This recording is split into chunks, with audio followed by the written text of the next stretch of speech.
is Dr. Vita Rivas. I am an assistant professor of marriage, couple, and family counseling here at Sac State. I've been here since 2018.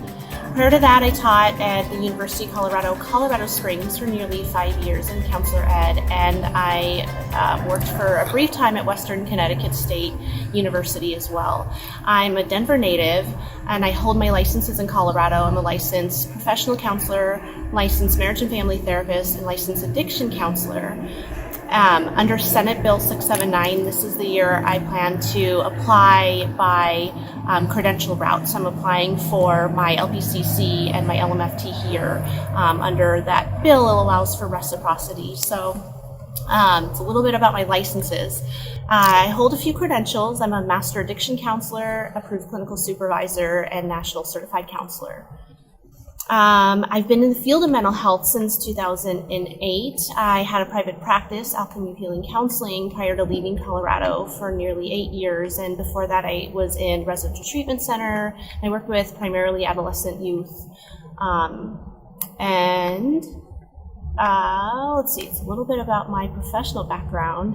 I have my research interests. So my research interests include bullying and incivility in higher ed, substance use disorders and its impact on children and family, and drug legislation policy as a means of oppression.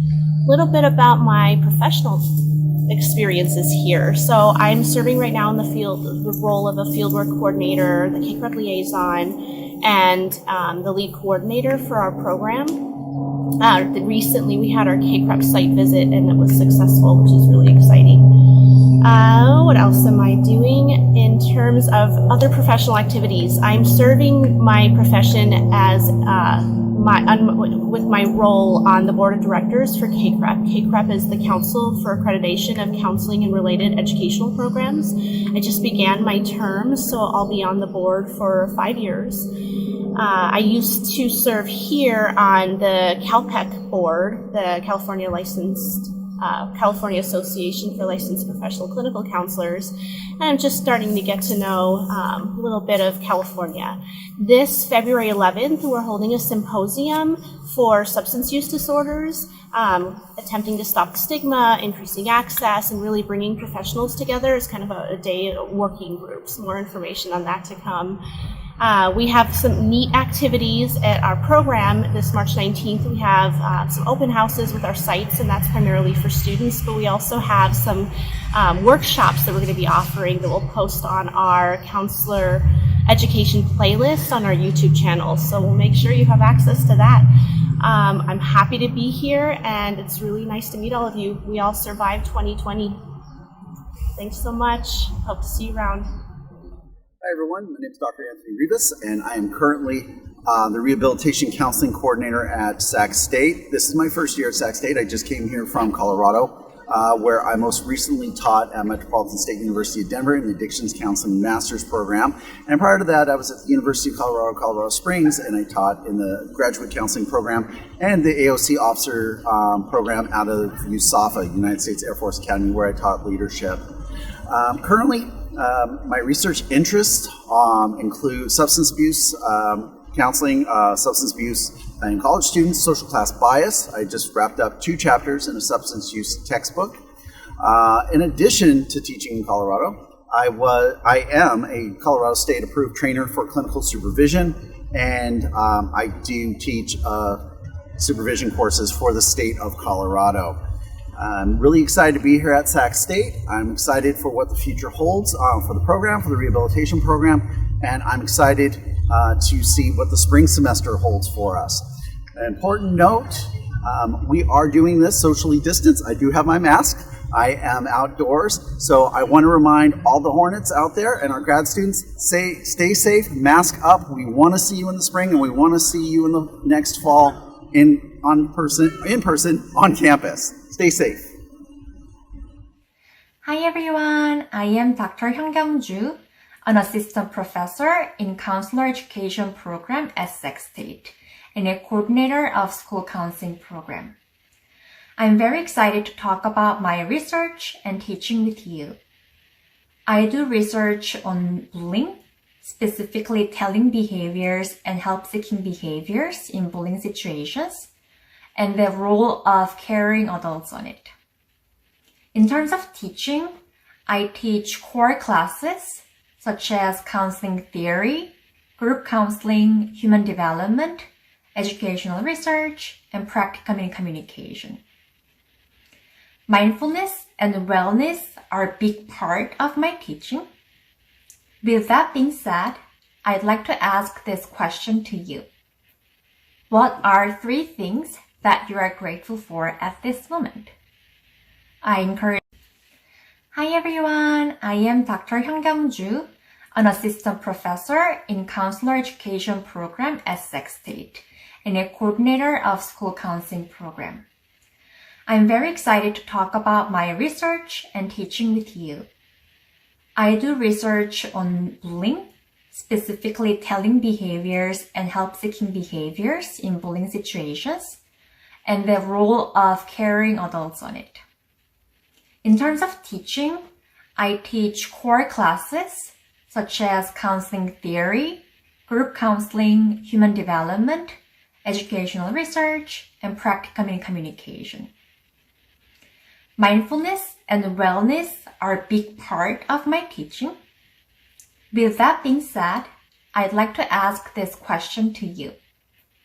What are 3 things that you are grateful for at this moment?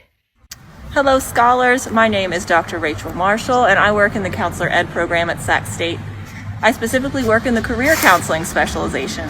A lot of my research has to do with career development and also with the development of professional counselors and really looking at mindfulness, wellness, and impairment. And so to follow that trend, I like to introduce you to a little breathing exercise that can help you if you're feeling stressed or anxious or just needing a break.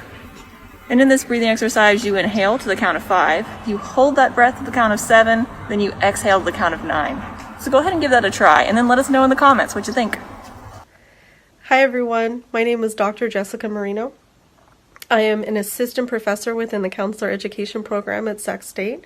I am currently the program coordinator for marriage, couple, family counseling program. I am also a licensed marriage and family therapist within the state of California, and I'm currently in private practice. I teach courses such as psychopharmacology, marriage and family therapy theory, practicum. I'm a clinical supervisor for field study for MFT students.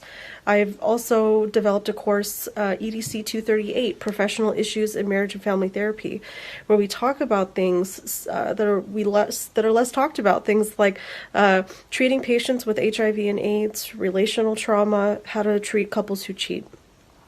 My research interests have to do with the importance of the supervisor-supervisee relationship within clinical supervision and looking at a developmental model of supervision. Thank you so much everyone for taking the time to view this video. I hope you've learned a little bit about me, and have a great day. Thanks so much. Hi everyone, my name is Valerie Franklin and I teach part-time in the counselor education department, and I love it. I love teaching. I love working with students, and it's the best part of my job. So I teach different classes such as the theories class, practicum in communication, the field studies class. I've taught human development and the gender class. I've taught the addiction class, and this semester I'm teaching the 234, which is marriage and family therapy, along with the 480 field studies class. The students in our department are amazing. They're so open to learning, not just from books. I mean learning about themselves along the way, whether it's a first-year student just figuring out a little bit more about their style and how to work with clients as they practice being counselors, or a third-year student trying to figure out how to work in the world as they're in their field placement. It's just an amazing group of people. I learn from students, and well, I hope they learn from me too, but it's a great source of joy in my life. The other part of my job is working in private practice. I work in Davis, and I focus completely on grief counseling and divorce work. So those two areas are areas that I'm passionate about and decided to just narrow in my private practice specifically on those topics. So with grief counseling, I've done training in grief reconstruction work, which means making meaning of people's grief process. It's not about just getting over it or getting through it and all of that. It's figuring out how to live with the loss, live with the death. Sometimes it's not a death. There's non-death losses that people grieve about, such as divorce or loss of a job or loss of a best friend, different things like that. So I do a lot of grief work with clients, and then I also do divorce work, which is I do co-parenting counseling when parents are trying to collaborate, working together as parents in two different households. And then I also work as a divorce coach in the collaborative divorce process, which is a way to divorce without going to court and without that adversarial nature of being in court. So it's a team approach to a divorce, and people actually have much more of a say in the end product, and the kids are considered as well, which is a really unique process, which I feel very strongly about. So that's a little bit about my private practice. And I was thinking about what works for me in doing all of this work with clients and students is paying attention to self-care and how important that is.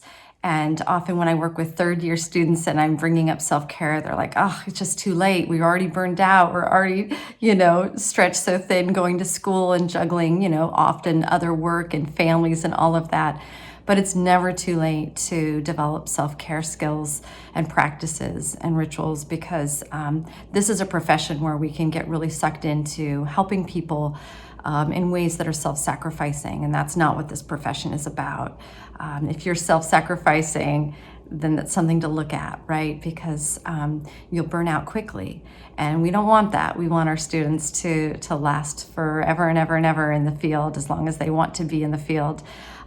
So looking at how I practice self-care is, through meditation, through living pretty slow-paced life. I'm a pretty slow-paced person, even though I'm busy, if that makes sense. I'm an introvert. I like being home. I like going on hikes and reading and gardening and baking and just a lot of downtime.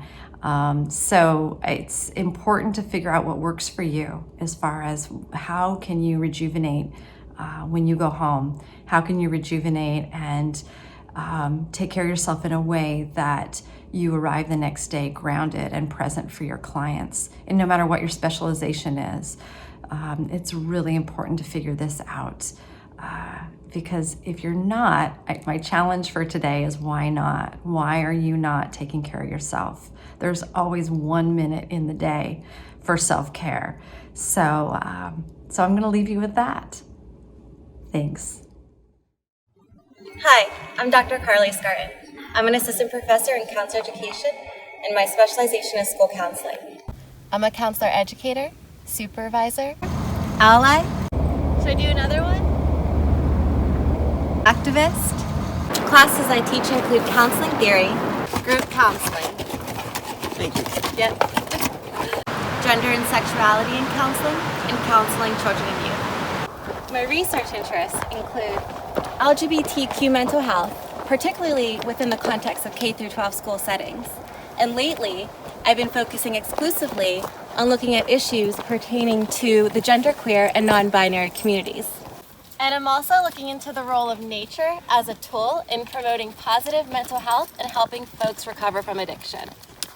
Use the comment thread below to share what you advocate for and how you serve your community.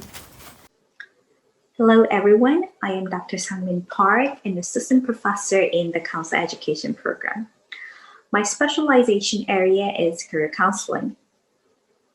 I have been working here at the Sac State since 2017. I am originally from South Korea and worked there at the Counseling Center for Adolescents and University Counseling Center for 2 years. I did my doctoral degree at the University of Iowa. I teach career specialization courses like career development, career counseling process, and career and job search. I also supervise counseling practicum and internship classes. My research interests evolved around the career development and career decision-making of various populations, such as career development of international students, cultural influences on the career decision-making of Asian women, professional identity development of counselor educators and novice counselors. Recently, I'm working on projects like career maturity and development of Korean university students in teachers education programs and U.S. college students' general wellness and health-related behaviors. As a career counselor, I'd like to ask you about your own career decision-making here. What was the biggest motivation that made you decide to pursue a counseling career? Please leave your answers in the comment section. Thank you.